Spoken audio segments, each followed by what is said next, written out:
So we have started arithmetic mean series, and in this video I am going to talk about cumulative. When cumulative series is given, then how to calculate arithmetic mean. तो arithmetic mean calculate करेंगे, but हमारे पास normal series given नहीं है, cumulative series given है. इससे पहले already हम एक वीडियो कर चुके हैं जिसमें क्यूमुलेटिव सीरीज ही थी, but cumulative series can be of two types.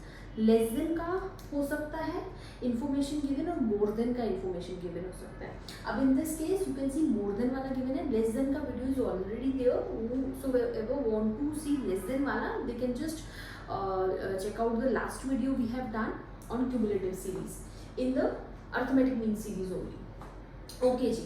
So what is going to happen? The same thing जो हमने less than में किया था.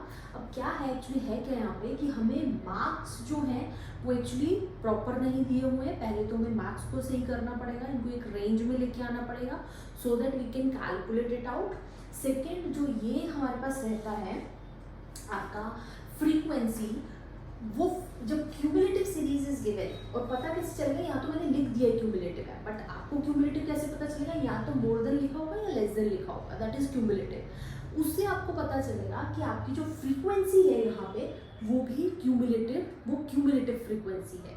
अब क्यूमुलेटिव क्या होती है, नॉर्मल फ्रीक्वेंसी नहीं होगी, ये एड ऑन फ्रीक्वेंसी होगी. तो हमें नॉर्मल फ्रीक्वेंसी भी कैलकुलेट करना रहेगा. सबसे पहले तो हम एक्स कैलकुलेट करेंगे. X is your this marks one. तो x जो है कैसे कैलकुलेट करना है, हमने पहले भी लेस देन में देखा था. What you have to check it out, very important, कि यहाँ पे ये जो आपको ऑलरेडी कुछ नंबर्स दिए हैं उनमें डिफरेंस कितने का है, इंटरवल कितने का है. तो इफ़ यू कैन सी यहाँ पे हर नंबर में 10-10 का इंटरवल है. So with that we will be able to understand कि जो हमें रेंज बनानी है ना वो 10-10 के डिफरेंस की ही बनानी पड़ेगी, क्योंकि as it is shown in the sum. So more than 0 है तो 0 to 10 हो जाएगा. अगर मुझे 10 का डिफरेंस रखना है, अगर 11 का रखना होता तो 0 to 11 हो जाता, 5 का रखना होता तो 0 to 5 का हो जाता. तो 10 का रखना है तो 0 to 10 हो गया. मोर देन 10 है तो 10 to 20 हो जाता है. मोर देन 20 to 30, क्योंकि 10 का डिफरेंस रखना है तो 10 ऐड करते जाओ. तो ये क्या हो जाएगा आपका 0 to 10, 10 to 20, 20 to 30, 30 to 40, 40 to 50 and 50 to 60.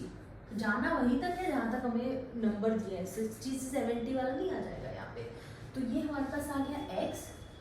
उसके बाद हम क्या करेंगे, नॉर्मल फ्रीक्वेंसी कैलकुलेट करेंगे. So how to go with normal frequency. One more thing, in case of less than, अगर आपको याद होगा और you can see the video, last video, उसमें हमने ऊपर से क्यूमुलेटिव फ्रीक्वेंसी कैलकुलेट करना स्टार्ट किया था. बट लेस देन में आपको नीचे से कैलकुलेट करना स्टार्ट करना है. You can see the lower number is over here, वहीं से हम एक्चुअल नंबर कैलकुलेट कर पाएंगे. कैसे, we can just understand more than 50 कि पहले हमें समझना पड़ेगा क्वेश्चन क्या है. क्वेश्चन है कि 50 से ज़्यादा कितने लोगों के नंबर, कितने स्टूडेंट्स के नंबर हैं. तो 4 स्टूडेंट के 50 से ज़्यादा नंबर है और हमने रेंज क्या लिख ली है 50 से 60. ठीक है. सो 50 to 60 कितने स्टूडेंट्स के मार्क्स हैं 4. So we will write it down 4 over here. Next one is more than 40 कितने स्टूडेंट्स के नंबर हैं 10. लेकिन इस 10 में ये वाले 4 भी हैं,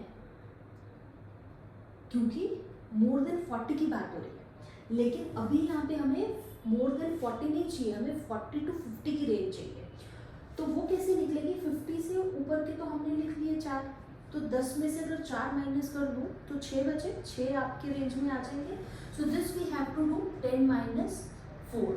similarly with the other one, more than 30 26 के हैं, लेकिन 26 अभी हम लिए नहीं लिख सकते क्योंकि 30 to 40 चाहिए, 30 to 50 नहीं चाहिए. 30 to 40 to 50 ऑलरेडी 10 स्टूडेंट हो चुके हैं. So similar the same case 26 minus 10 हो जाएगा. ठीक है. सिमिलरली हियर 38 minus 26 हो जाएगा, 45 minus 38 हो जाएगा एंड 50 minus 45 हो जाएगा. So like this you can calculate the other frequencies also. So this is going to be your 12, 16, 6, 5, 1 second, 5 and 7 and 4. ठीक है जी. So these are the frequencies after calculating. It's 5, 7, 12, 16, 6 and 4. This is done. ये हमारे पास normal data आ गया है. No हमें arithmetic mean calculate करना है. If it is not given कौन से मेथड से करना है? There are 3 methods we have done. Any method you can use. I am going to use direct method. Direct method अगर आपको याद होगा हम क्या करते हैं, फ्रीक्वेंसी को x से मल्टीप्लाई करते हैं.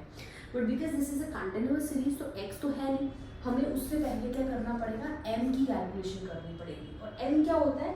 0 + 10/2, 10 + 20/2, 30 + 20/2, which is going to be 5, 15, 25, 35, 45, 55. तो ये मिड वैल्यू m क्या होता है? Mid value. ये आपकी मीन में हर केस में नहीं निकलती, वही निकलती है जहाँ आपका डेटा रेंज में हो. और इसमें फॉर्मूला क्या रहता है? I am just clearing to those who are new to this video and जिन्होंने पिछला वीडियो नहीं देखा उनको पता नहीं है कैसे कैलकुलेट करना है. तो हर रेंज में लोअर वैल्यू लेंगे और अपर वैल्यू लेंगे और डिवाइड करेंगे 2 से. You will get numbers for every. Very simple. f and m frequency और m को मल्टीप्लाई करेंगे, you will get the answer. This is going to be, we can check it out, we can calculate it. So this is going to be your, which we have calculated, 5525, and this is going to be 105. Then there is 25, कोई mistake ना हो जाए, so I have to calculate it out in proper way. 35 into 16, which is going to be 560. Then there is 45 into 6, which is going to be 270. 55 into 4, which is going to be 220. So now what last? The summation of it. Summation मतलब इसका हम total कर लेंगे, which is going to be 220 plus 270 plus 560 plus 300 plus 105 plus 25, which is 1480. So this is how this is done. And to calculate the mean value, the formula will be summation fm over summation f. और summation f आपका क्या रहेगा? जो इसकी highest value थी वही होना चाहिए. अगर वो नहीं है तो चेक कर लीजिए, कुछ गलती आपने कर दिया होगा. ठीक है. So this is going to be 1480 over 50, which we can just check it out also. This is going to be 1480 divided by 50, which is 29.6. तो मीन इसमें आपका आ जाता है 29.6.